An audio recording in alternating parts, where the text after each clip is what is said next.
உபாகமம் 28:14 கர்த்தர் உன்னை வாளாக்காமல் தலையாக்குவார், நீ கீழாகாமல் மேலாவாய். எப்ப தெரியுமா கர்த்தர் உங்களை வாளாக்காமல் தலையாக்குவார்?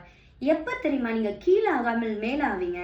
கொஞ்சம் மேல பாத்தீங்கன்னா, இன்று நான் உனக்கு விதிக்கிற உன் தேவனாகிய கர்த்தரின் கட்டளைகளை கை கொள்ளவும் அவைகளின் படி நடக்கவும் அவைகளுக்கு செவி கொடுத்து வந்தால் கர்த்தர் உன்னை வாளாக்காமல் தலையாக்குவார், நீ கீழாகாமல் மேலாவாய்.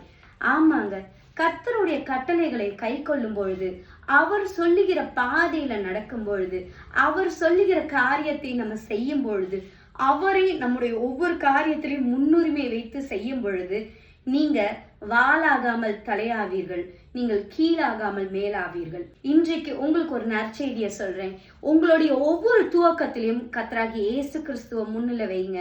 நீங்க செய்ய போற ஒவ்வொரு காரியத்திலும் இயேசுவ முன்னாடி வைங்க. போகிற ஒவ்வொரு இடத்துலயும் கர்த்தராகிய இயேசுவ முன்னாடி வைங்க. ஆண்டவரே, நான் இந்த காரியத்துக்காக போவேன், இந்த காரியத்தை நான் செய்ய போறேன், நீர் என்னுடைய காரியத்தை ஆசீர்வதிங்க அப்படின்னு சொல்லி ஜெபத்தை பண்ணி நீங்க செஞ்சு பாருங்களேன். கண்டிப்பா நான் சொல்றேங்க, கர்த்தருடைய கரம் உங்களுடைய வேலையில இருக்கும், பராக்கிரமம் செய்யும். God bless you.